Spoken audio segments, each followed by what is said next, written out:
que vamos a utilizar. Cuando hablamos de la ciencia de la microbiología, y se lo preguntaba a ustedes, ¿qué es la microbiología? No es más que el estudio de los microorganismos, aquellos que muy pequeños que no son visibles a simple vista. Y nosotros acá, en esta materia, nos vamos a dedicar al estudio de la microbiología clínica. ¿Qué significa? Que la microbiología ambiental, la vamos a dejar a un lado, la microbiología industrial a un lado, la microbiología de los alimentos a un lado, la microbiología veterinaria de un lado. Nos vamos a abocar a aquellos microorganismos patógenos para el ser humano, ¿ya? Y si nosotros empezamos a preguntarnos sobre el microorganismo, históricamente siempre lo vemos como lo más dañino o le damos esa mala fama. ¿Por qué? Porque está asociado a diferentes enfermedades que a lo largo de la historia han venido ocasionando. Empecemos con las ramas de la microbiología. Tenemos 4 ramas de la microbiología. La bacteriología, estudio de las bacterias, es lo primero que vamos a abordar en este curso. Como les mencionaba, casi la mitad del año vamos a abordar puras bacterias. Luego nos vamos a ir a virología, que es el estudio de los virus. Aquí ya ustedes van a pasar al frente a hacer su exposición dependiendo de qué les tocó. Sin embargo, no los voy a dejar solos, no significa que ustedes van a estar solos. Cualquier cosa que yo pueda acotar a la exposición, voy a acotar para que sea de conocimiento de todos. El examen es de la exposición de sus compañeros, de lo que se habla y se discute en clase, porque lo vamos a discutir. En virología, los que más debemos dominar son síntomas y métodos de diagnóstico. En virología, ¿ya?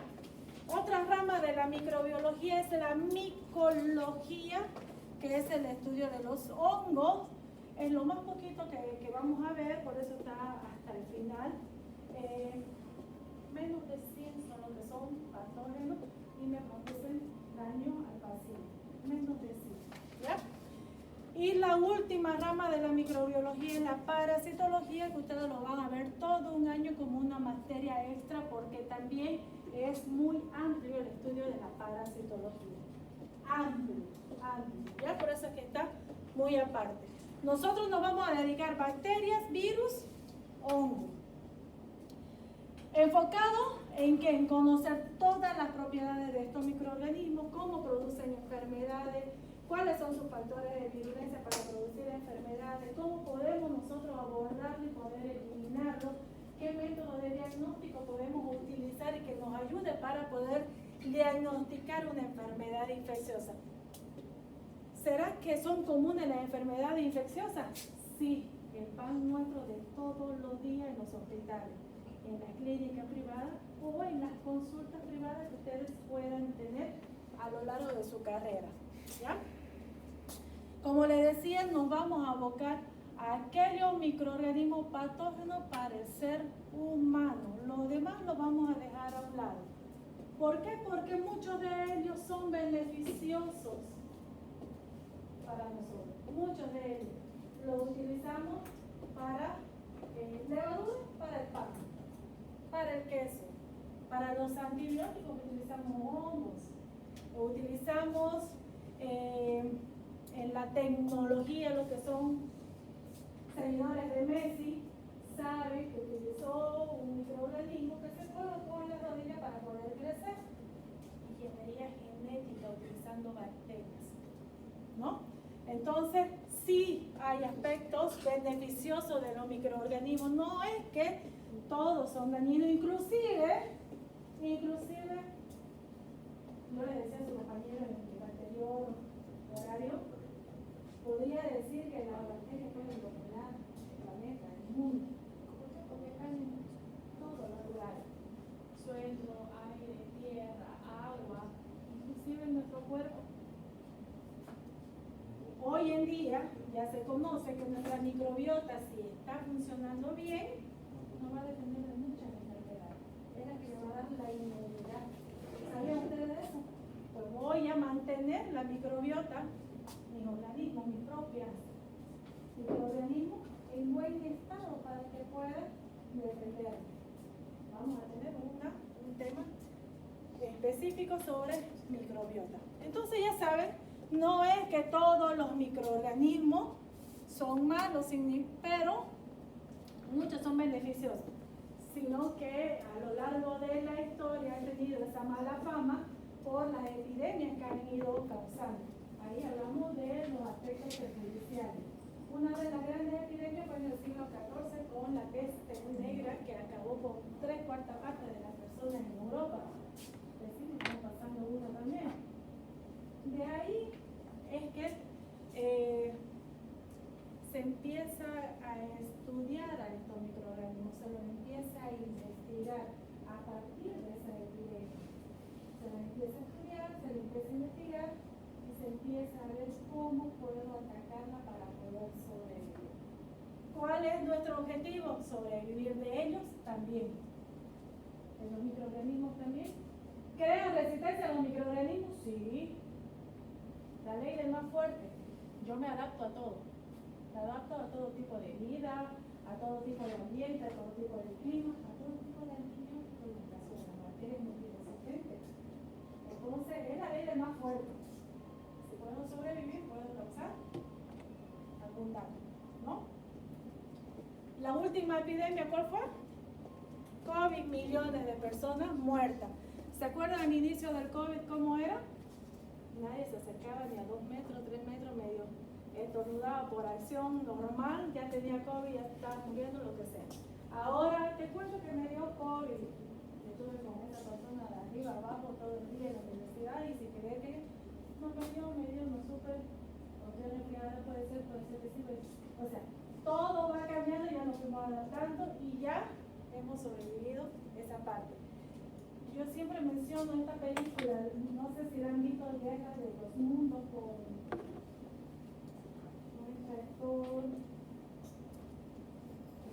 Tom Cruise, la Guerra de los Mundos con Tom Cruise y Dakota. Claro, ahora nunca estaban haciendo esa película seguramente. Pero es una película clásica de los extraterrestres que vienen a querer apoderarse del mundo, se quieren llegar a las personas. ¿Cómo termina la película? Los mismos extraterrestres terminan cayéndose, muriéndose, porque los vencieron los microorganismos. Los seres más pequeños del mundo fueron quienes destruyeron a estos extraterrestres. ¿Por qué? Porque se dice que nosotros nos ganamos el derecho de vivir en este mundo porque hemos pasado muchas epidemias y hemos aprendido a poder sobrellevar a esos microorganismos y saber cómo atacarlos, ¿no? Entonces nos hemos ganado el derecho de vivir acá, ley del más fuerte. ¿Qué es lo que queremos nosotros? Seguir multiplicándonos para seguir teniendo generaciones y generaciones. Bueno, interacciones entre las comunidades. Cuando hay estas interacciones, ya sea para beneficio o no del otro, se llama esta interacción simbiosis. Eso se llama esta interacción. Puede ser de 3 formas: mutualismo, comensalismo y parasitismo. Cuando hablamos de comensalismo, miren la imagen, uno de ellos se beneficia del otro, pero al otro ni le perjudica ni le beneficia. Esa asociación que puede haber entre ellos. En el caso de parasitismo, y miren la imagen, uno de ellos es el que se está beneficiando de esta interacción que hay.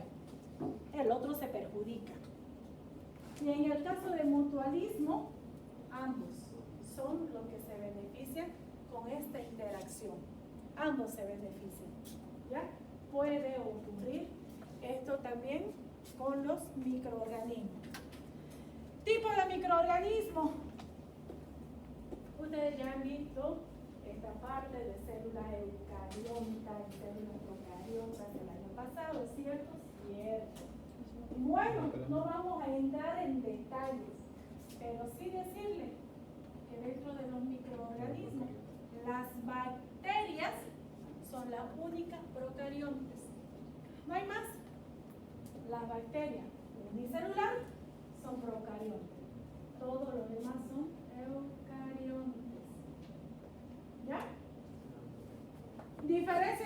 Procarionte y eucarionte. La membrana. Las eucariontes son más grandes, son más especializadas, ¿cierto? Tienen núcleo, entonces podemos hablar mucho más de células eucariontes. Pero las bacterias son procariontes. Eucariontes, célula animal, célula vegetal, parásitos, hongos. ¿Qué nos queda? Virus. ¿Qué son los virus? Son pequeños y es lo más simple que puede haber de los microorganismos. ¿Por qué digo simple? Porque no es más que material genético envuelto en una proteína. Cápsula. Nada más es un virus. Solo eso es un virus. Sin embargo, ¿qué necesidades tienen los microorganismos? De producirse. El virus también solo no lo puede hacer. Necesita de una célula hospedera. Por lo tanto, los virus son parásitos intracelulares porque necesitan de la maquinaria de una célula para poder multiplicarse. Solitos no lo van a hacer. Por eso es que los virus son acelulares. ¿Me entendieron? Perfecto. Acá solamente para ver alguna diferencia entre eucariontes y procariontes, pero sobre todo está en el núcleo, que sí está presente en eucariontes y no en procariontes. Aquí un ejemplo de una célula procarionte con algunas de sus partes, que lo vamos a hablar enseguida. No tiene núcleo, presenta una pared celular que es muy importante, su membrana plasmática, ribosoma, flagelos, fimbrias. Vamos a hablar de cada uno de ellos, no se preocupen. Las células eucariontes son mucho más grandes, son mucho más especializadas, tienen un núcleo donde alberga su material genético. Por lo tanto, vamos a hablar de las bacterias que son las únicas que son procariontes, ¿sí? No hay más.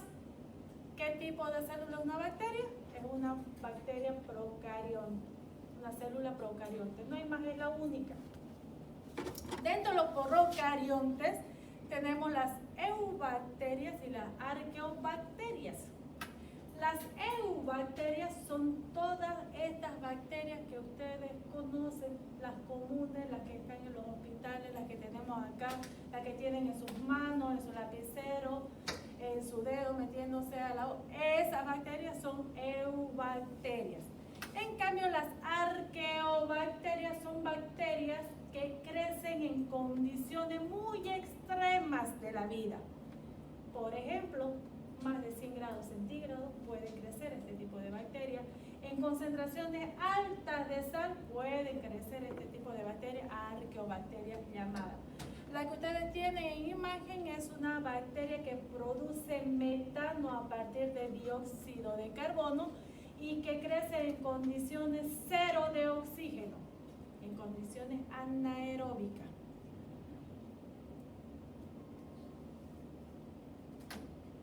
Hablemos de la bacteria y algunas, vamos a hablar de las partes que tienen las bacterias. No la tienen todas, tienen algunas. Es necesario que empecemos a familiarizarnos con algunos términos que vamos a ver a continuación. Y bacterias, sí o sí estoy segura que todos en algún momento hemos tenido algún tipo de infección por alguna bacteria y hemos escuchado algunos de los nombres.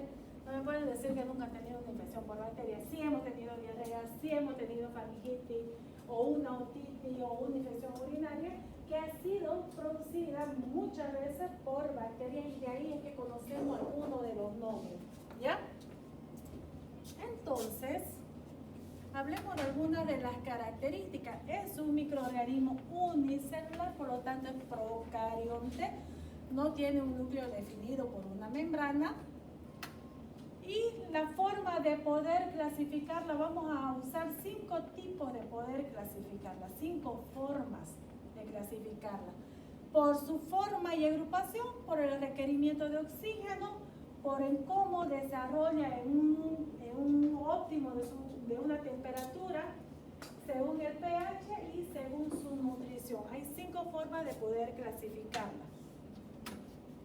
Por su forma y agrupación, y vamos a hablar mucho de esto, y yo quiero ya desde ahora en adelante, que si yo les digo, es una bacteria que es un coco gram positivo, por ejemplo, el hecho de decir coco, significa que tiene una forma redondeada, una forma redonda. Si están agrupados de A2, digo diplococo. ¿Ya? Si están agrupados formando cadenas, puedo decir que pertenece al género Streptococcus. Si está agrupado de forma irregular o de forma de racimo de uva, género Staphylococcus. Cuando hablamos de forma redondeada. Coco, si termina la terminación coccus, coco, tiene la forma redondeada de esa bacteria. Si hablo de una forma alargada, estoy hablando de los bacilos. ¿Ya? Si tiene una forma como de ala de gaviota, forma de espirilo, si tiene una forma ondulada, o como los espirales que ustedes tienen ahora donde están escribiendo, son las espiroquetas. Si tiene una forma de coma, los vibrios, por ejemplo. Vamos a hablar de todo esto, de cada uno de ellos. Ahí yo les voy a decir, tiene forma de vibrio. Cuando hablemos de vibrio en cólera, es una forma de coma.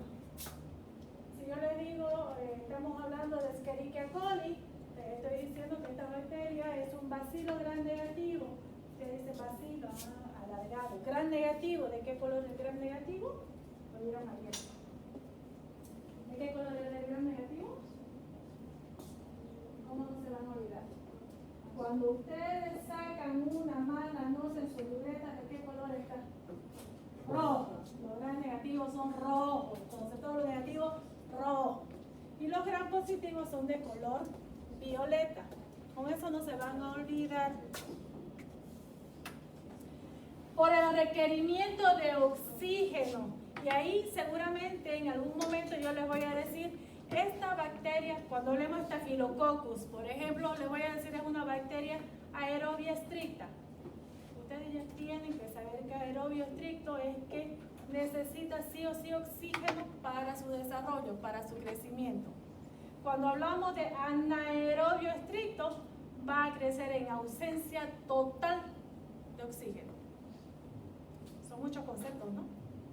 Pero lo vamos a ir hablando a medida que vamos a ir avanzando cada una de las bacterias. Pero es necesario saberlo. Cuando hablamos de anaerobio facultativo, les está diciendo anaerobio, crece en condiciones donde no hay oxígeno facultativo, pero que otras veces puede crecer cuando hay oxígeno. O sea, como con una condicionante, ¿no? Y microaerófilas, por ejemplo, los Streptococcus pneumoniae son microaerófilos, significa que necesitan menos tensión de oxígeno. Tengo que darle esa característica, 12%, la atmosférica es 20%.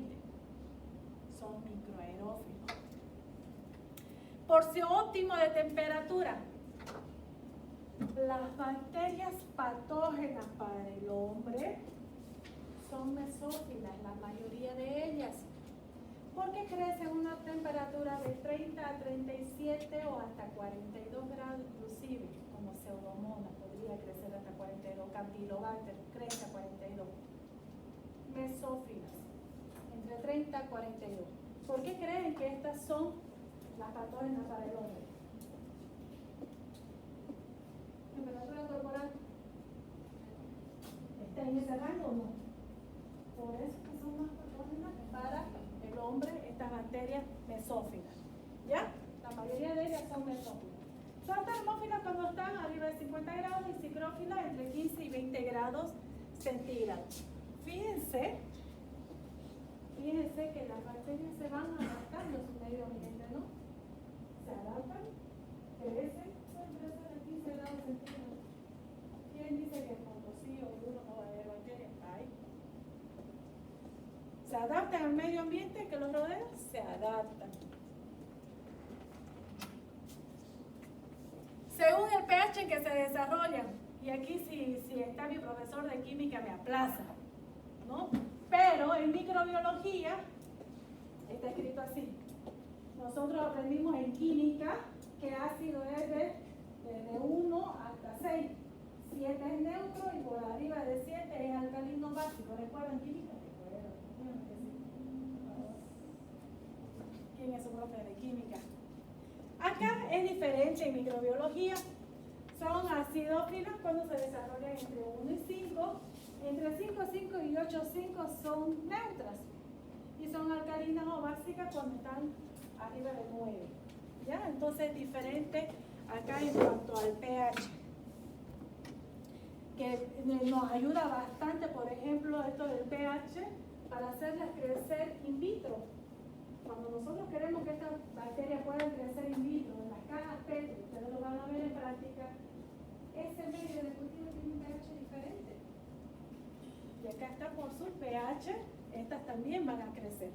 Por su forma de nutrición, y esto yo lo he simplificado, creo que hay unas 4 o 5 hojas en Yahweh, pero está simplificado. Solo necesito que ustedes me sepan estas 3 formas de nutrición que pueden tener las bacterias. Según la fuente de carbono, me interesa. Pueden ser heterótrofo o autótrofo. Está bien que lo lean, pero me interesa más según la fuente de carbono. Según la fuente de energía, se lo utiliza de acuerdo a la fotosíntesis o por alguna estructura química, fotótrofa o quimiótrofa, o según los donadores de electrones, litótrofa o organótrofa. Solo lo subrayado, lo que me interesa que ustedes se aprendan, ¿ya? El tamaño de las bacterias son microscópicos, no visibles a la luz, no visibles al ojo humano, pero sí con la ayuda del microscopio óptico sí lo podemos ver. Tenemos un tamaño que oscila desde 0,5 a 5 micrómetros. Y ahí se pone una imagen muy didáctica donde le dice que en la cabecita de un alfiler puede albergar hasta 1.000.000 de bacterias, para que más o menos vean el tamaño que pueden tener ellas. Son muy pequeñas, ¿no? Pueden nomás dominar el mundo las bacterias. Hablemos de alguna de sus estructuras. No tiene núcleo, pero tiene nucleoide. Es ahí donde va a poder albergar el material genético. Tenemos la membrana celular, que es muy importante, puesto que esta membrana rodea la bacteria y una de sus funciones importantes es que va a permitir el ingreso de nutrientes y la salida de todo aquello tóxico que pueda tener la bacteria o que pueda generar. Eso es lo más fundamental en cuanto a la membrana celular.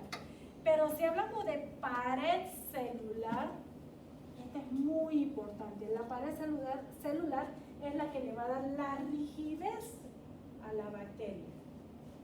Y esta rigidez va a depender de la cantidad de peptidoglicano presente en cada una de ellas.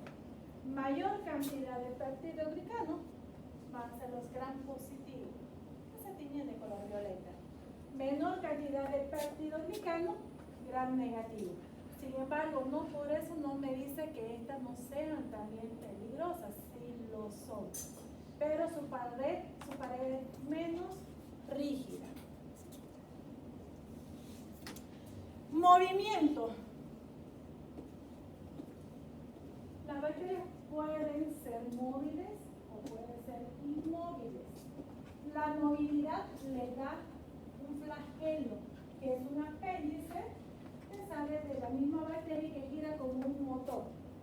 Le da la propulsión para ir donde quiere que vaya. Dependiendo del lugar donde esté el flagelo, se le da una nomenclatura o un nombre a esto. Si hay un flagelo polar, uno solo, de un solo lugar, monotrico. Si son varios flagelos de un solo lugar en ambos polos, lofotrico. Medio raro ese nombre, ¿no? ¿Qué vamos a hacer? ¿Hay que aprenderlo? Sí. Anfitrico, un solo flagelo, polar a ambos lados. Y esta que lo vemos bastante en Salmonella, en Proteus, Eritrico, mucho flagelo en todo alrededor de la bacteria. ¿Ya? Pilosidades. Y aquí quiero que ustedes hagan una diferencia entre pilosidades, fimbrias y flagelos. No es lo mismo. Los pilis o estas pilosidades crecen desde el interior de la bacteria. El flagelo no. Las pilosidades desde el interior de la bacteria. Y muchas veces han agarrado que pilis y fimbria es lo mismo. No son sinónimos. Fimbrias son estas pilosidades cortas que ayudan a la adherencia de la bacteria en la célula huésped. Me agarra de acá y por más que venga alguien a querer fagocitarme, no me va a fagocitar fácil. Me fagocita con célula y todo. Así. Fimbria, los pelos más cortos. En cambio, pili, los pili que son mucho más delgados, mucho más largos, estas tienen su función en la conjugación bacteriana. ¿Qué significa? Intercambio de material genético entre una bacteria y otra. Tengo que seguir multiplicando y seguir abarcando y seguir haciendo mi infección, ¿no? Entonces, ¿cómo? Con mi pili, conjugación bacteriana. Fimbria, adherencia. No es lo mismo que flagelo. Estas pilosidades crecen desde el interior de la bacteria. Endospora. No todos tienen fibra, no todos tienen pili, no todos tienen endospora. ¿Qué son las endosporas? Son como estas burbujas que están en el interior de las bacterias. ¿No? ¿Pero qué son las endosporas? Es la forma de resistencia que tienen las bacterias a ser destruidas. Endospora. La única forma de eliminar esa bacteria es utilizando un equipo de esterilización. Es lo único que me puede ayudar a eliminar esa bacteria. ¿Saben qué es esterilización? Si yo le pregunto qué es esterilización, fácil. Eliminación de todo tipo de vida microbiana, incluyendo esporas. Si no me destruye espora, estoy frente al término de desinfección. No estoy haciendo una esterilización. Entonces, fíjense qué fuerte es esta bacteria que tiene endospora. Que la única forma de poder eliminarla de cualquier objeto inanimado es con la esterilización. Entonces, la endospora es la forma de resistencia que tengo a ser destruida. No la tienen todas, por suerte, ¿no? ¿De qué manera se lleva a cabo la esterilización? La esterilización hay de muchas formas. Tenemos esterilización física, esterilización química. Dentro de la esterilización física ustedes tienen la estufa de aire seco que funciona como un horno caliente. Tenemos una estufa de aire de calor húmedo, el autoclave Chamberlain, el más conocido. Pero este tema lo vamos a pasar la siguiente semana. La siguiente clase. Tengo una clase solo para esterilización, desinfección, porque es necesario que ustedes lo conozcan. De todas maneras, es buena la pregunta porque yo tengo que saber cómo voy a esterilizar, cómo sé que este equipo que voy a utilizar en esta cirugía está estéril.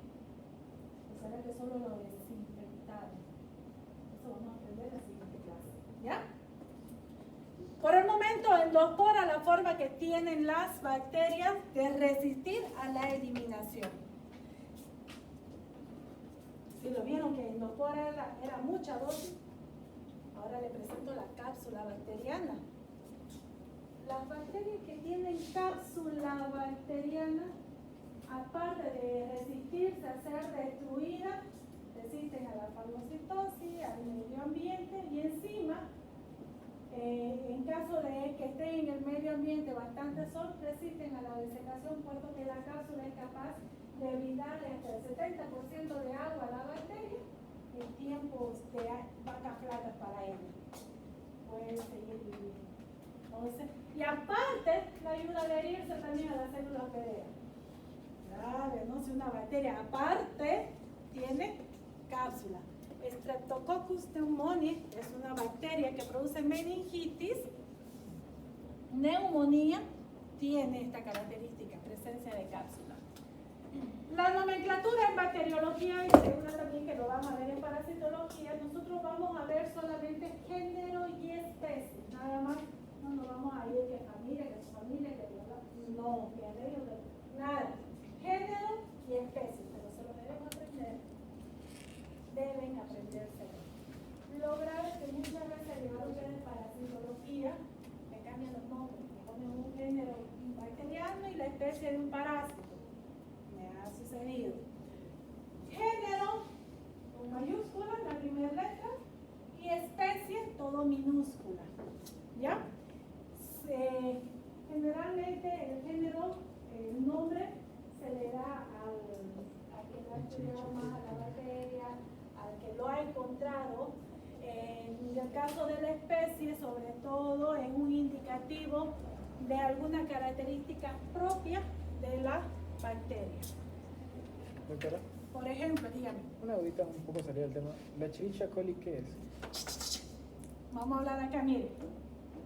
Primero, ¿se dice Escherichia coli, Fernando? ¿Cómo se dice?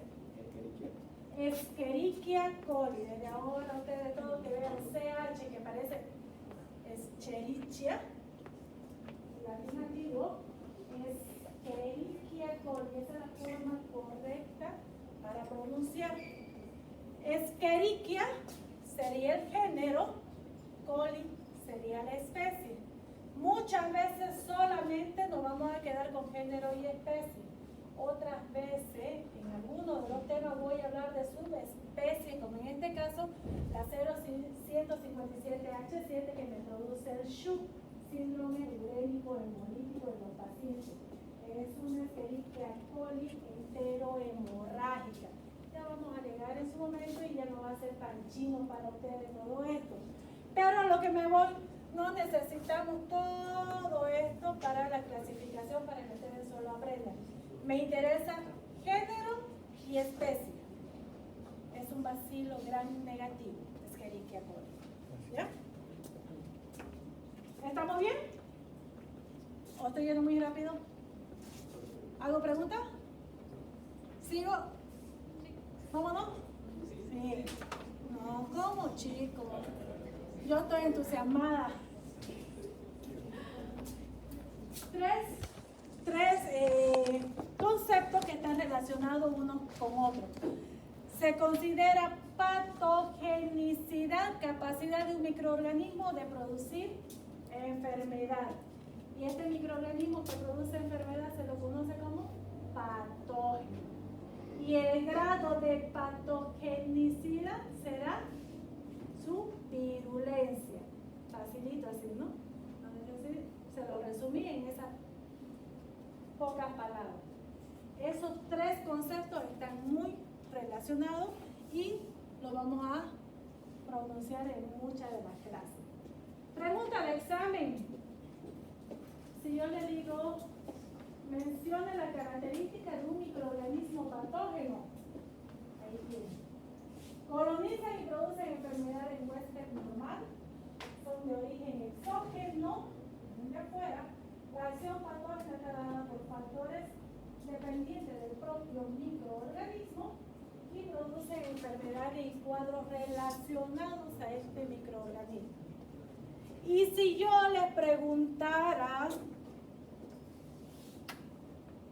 cuáles son las características del microorganismo oportunistas, ahí me estoy metiendo al ámbito de la inmunidad. Oportunismo, un microorganismo que lo tengo, que aprovecha que mi defensa baja para poder crecer y producir una enfermedad. Por lo tanto, solo produce enfermedad cuando la susceptibilidad del paciente está aumentada, cuando hay deficiencia en la inmunidad.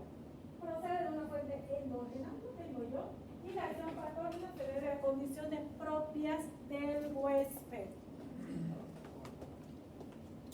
Por lo tanto, otra pregunta de examen. Mencióneme tres características de bacterias patógenas. Transmisibilidad, que se pueda transmitir. Adherencia a la célula huésped, se adhiere, solamente eso, sino que va a invadir la célula y tejido del huésped, invade, produce toxigenicidad y de paso evita o evade el sistema inmunológico. Fácil, ¿no? Pero, y esto en todo, no solamente con las bacterias, para que se produzca una enfermedad necesito de esta triada: agente, operario y medio ambiente. Pero ¿y por qué medio ambiente? Me decía su compañero. ¿Qué tiene que ver el medio ambiente? Tiene que ver, le digo. Si usted vive en un ambiente, en un lugar con hacinamiento, va a ser más fácil la forma de transmisión. Si en un familiar, en una casa, en un cuarto, viven 5 o 6 personas y uno de ellos tiene tuberculosis, es mucho más fácil que por el medio ambiente todos lleguen a tener. ¿Sí o no? Me estoy yendo muy al extremo también, ¿no? Tuberculosis. Vámonos menos extremo. Un resfrío. Se resfrió mi hermana, ay, me resfrié y me contagiaste. Me resfrié yo, resfrié a mi papá, a mi mamá. En una casa donde habitan 5 personas, donde no hay hacinamiento. Pero el medio ambiente ya forma parte de que se pueda producir esta triada para que haya una enfermedad infecciosa.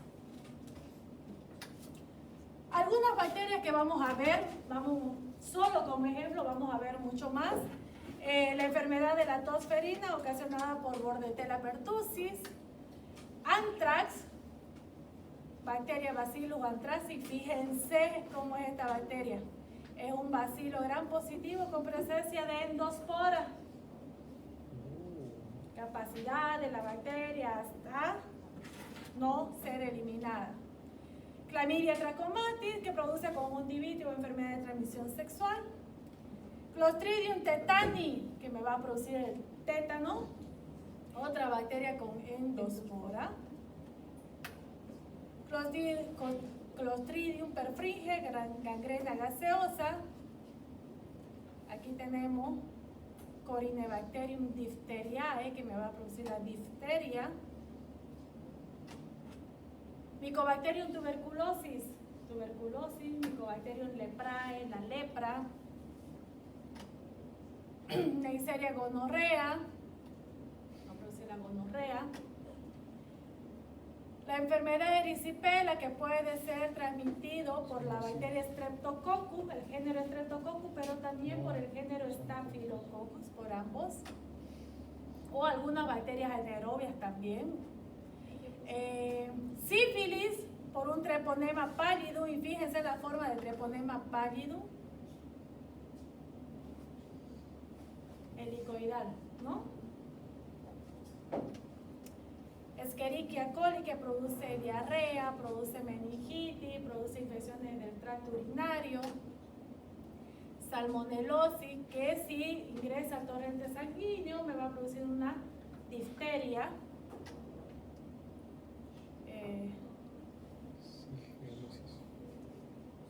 Shigella-shigellosis, perdón, me perdí un ratito.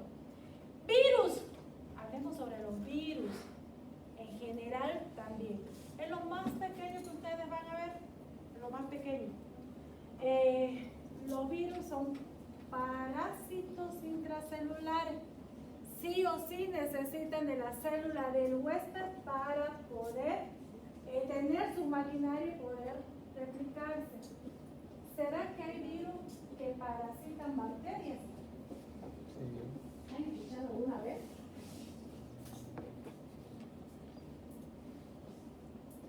Si los virus están por todos lados, ¿cómo no va a parasitar? Sí, hay virus que parasitan bacterias. Son llamados fagos. Hoy en día les cuento que espero que ya ustedes, su generación, empiecen a utilizar fagos como método de tratamiento, para enfermedades por bacterias multiresistentes a los antibióticos. Como estamos en una época donde hay un abuso indiscriminado del uso de antibióticos y hay multiresistencia de estas bacterias, hoy en día se está trabajando en los fagos para ya no usar antibióticos, sino utilizar un virus que vaya y elimine esa bacteria multiresistente a los antibióticos. Capaz y ustedes ya empiecen a utilizar esa terapia de fagos. La pueden leer y vamos a hablar en su momento sobre eso. Son trocitos de herencia buscando un cromosoma, dice, ¿no? Bonito se escucha, ¿no? Trocitos de herencia, pobrecito. Pregunta de examen. El virus que no está dentro de una célula, el que está fuera, el extracelular, se llama virio. Pregunta de examen. Doctora, ¿y también hay subtipos o tipos de bacteriófagos Claro, muchos.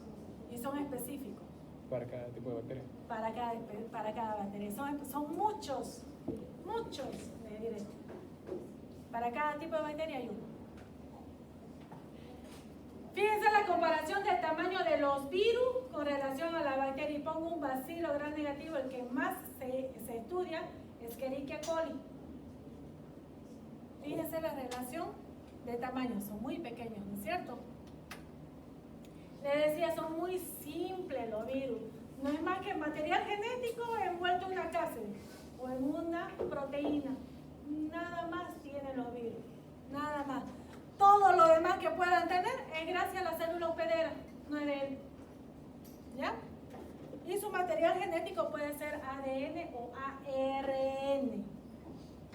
Y este es un vago, un bacteriófago también. Es el virus que parasita bacterias. Los invito a que puedan leer. Hay N cantidad de artículos. Y como me preguntaba su compañero, hay uno, hay varios. Miles. Son específicos para cada bacteria. Muchos. Algunos virus que causan enfermedades humanas, dengue por el género Flavivirus. ¿Quién no ha tenido dengue? ¿Todos tuvieron dengue? Todos han tenido dengue. Virus del VIH, herpes simple tipo 1 que me va a producir el herpes labial. La enfermedad del beso, ¿habían escuchado la enfermedad del beso? Tienen que estar seguros con quién se besan, desde ahora en adelante. Epstein-Barr se llama el virus que me produce la enfermedad del beso. Rubiola por el virus de la rubiola. Y muchos otros virus más que seguramente ustedes, coronavirus por ejemplo, ¿no? Muchos virus más, virus de la hepatitis A, B, C, D, E, todo eso lo vamos a ver en su momento. Y para terminar, micología, que es el estudio de los hongos. Sí, micología son células eucariontes, son muchas más grandes que las bacterias. Lo bueno que son pocas las de interés clínico, son más de 200.000, imagínense, pero menos de 100 son los que producen daño. Ahí vemos los tamaños, son mucho más grandes. Y la morfología microscópica, ustedes lo van a ver en práctica cuando hagan examen en fresco, las levaduras produciendo pseudohifas, las van a ver. Las que son muy patógenas son estos hongos dimórficos.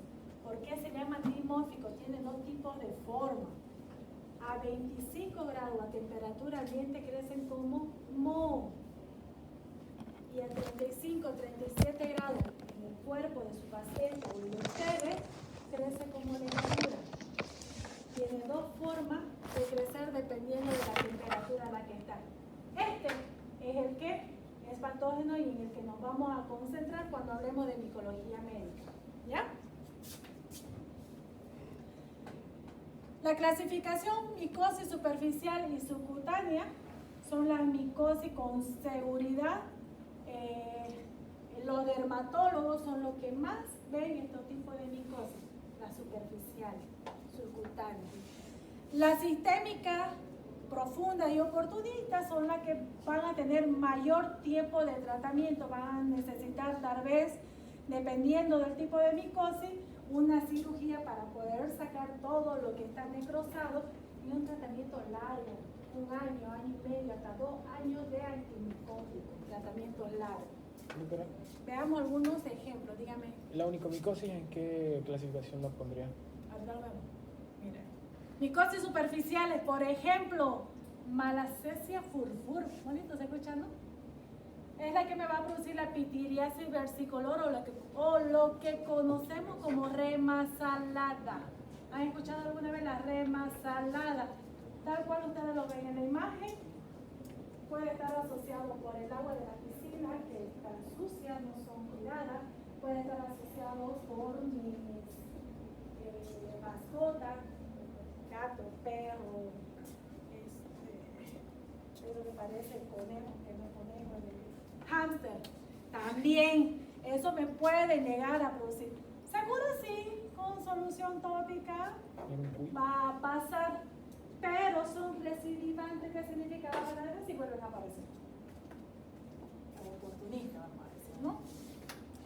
Pero también tenemos estas tiñas o micosis cutánea producida por dermatofito, y era lo que me preguntaba.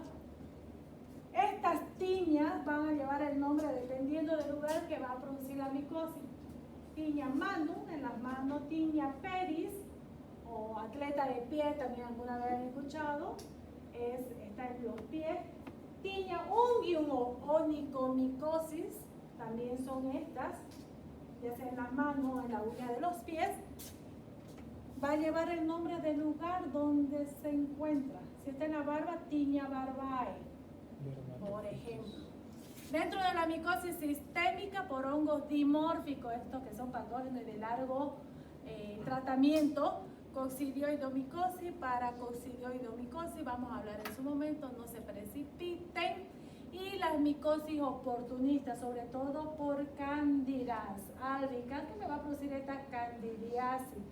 Puede producir estas secreciones vaginales tipo lechosa como leche cortada, así se ve tal cual, hombre o mujer.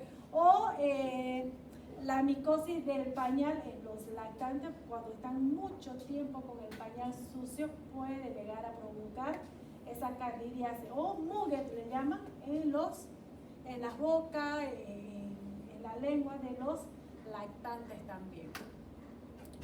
¿Alguna pregunta? ¿Hablé mucho? ¿No hablé nada? Ustedes no hablaron nada. ¿Consultas? ¿Esto es el examen? Bonito. Sí, examen.